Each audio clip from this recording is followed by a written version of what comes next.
नमस्कार साथियों, स्वागत है आप सभी का आपकी अपनी पाठशाला पर। मैं हूं अंकित अवस्थी, आप हैं मेरे साथ में। भारत और श्रीलंका के बीच में फिर से एक बार विवाद में आए कच्चातीवू द्वीप के बारे में। साथियों, एक द्वीप है, संभवतया आपको इस समय इमेज में दिखाई दे रहा हो। इस द्वीप के ऊपर कुछ इस तरह के श्रीलंकाई झंडे लटके हुए हैं, शायद आपको ये विजिबल हो।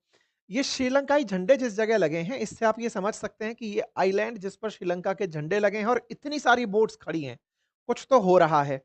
श्रीलंका के पास में इतनी सारी बोट्स, ये बोट्स हैं मछुआरों की। कहाँ से आए मछुआरे? तो भारत और श्रीलंका दोनों से आए हुए मछुआरे, जो आपको यहाँ पर दिखाई दे रहे हैं, अपने-अपने झंडे लगा कर के यहाँ पर खड़े हुए हैं। ये द्वीप असल मायने में भारत और श्रीलंका के बीच में स्थित है। मैप पर अगर देखोगे तो ये लोकेट करना भी बड़ा मुश्किल है, बहुत छोटू-सा द्वीप है। भारत और श्रीलंका के बीच में जो जलधारा है, इसको पाक स्ट्रेट कहते हैं। इस पाक स्ट्रेट के अंदर ये यहाँ पर स्थित एक द्वीप है। ये द्वीप कच्चातीवू के नाम से जाना जाता है। इसे लेकर भारत और श्रीलंका के बीच में विवाद रहा है। उस विवाद को आज हम समझेंगे, क्योंकि भारत में श्रीलंका की प्रधानमंत्री आई हुई हैं। 16 तारीख से 18 तारीख तक का उनका विजिट है।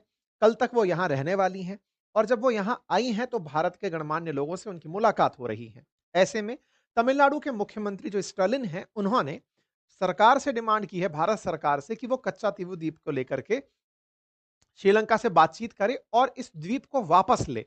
जब मैं ये लाइन बोलता हूँ वापस ले, तो एक सवाल दिमाग में आता है कि क्या पहले भारत के पास ही था क्या? इसका जवाब है जी हाँ। 1974 तक ये भारत के पास था, उसके बाद से ये श्रीलंका के पास है।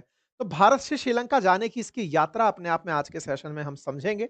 जानेंगे कि तमिलनाडु जिस द्वीप को माँग रहा है, जो भारत का ही हिस्सा था, वो आफ्टर ऑल श्रीलंका गया कैसे? इस विवाद में फिलहाल क्या मोड़ एंड ट्विस्ट हैं? भारत ने किस तरह इन्हें ये दिया था, या फिर आज भारत इन्हें वापस ले सकता है या नहीं ले सकता? तमिलनाडु की मांग का क्या महत्व है? सारी बातें आज के सेशन में डिटेल से डिस्कस करेंगे, जानेंगे कि इंदिरा गांधी जी ने, क्योंकि भारत में रहते हुए आपने दिल्ली यूनिवर्सिटी के द हिंदू से 3 साल के तक की मतलब ग्रेजुएशन की डिग्री ली है, तो आप अपने कॉलेज भी जाएँगी। तो इस तरह की बातें पहले से ही डिक्लेयर हो चुकी थी। विदेश मंत्री से आपकी मुलाकात होती है और उसके बाद आप पहुँचती हैं हिंदू कॉलेज में, जहाँ से आपने कभी पढ़ाई की थी। तो अपने कॉलेज में पहुँच कर के फिलहाल अपने टीचर्स से, वहाँ पढ़ रहे बच्चों से आपने मुलाकातें की और वहाँ जाकर उन्होंने कहा कि दोनों देशों के बीच में हमेशा घर दफ्तर देशों के बीच में पुल बनवाएँ, दीवारें नहीं। और अपने कॉलेज में आकर इन्हें बड़ा अच्छा लगा, इस तरह से इन्होंने अपनी बातें कही।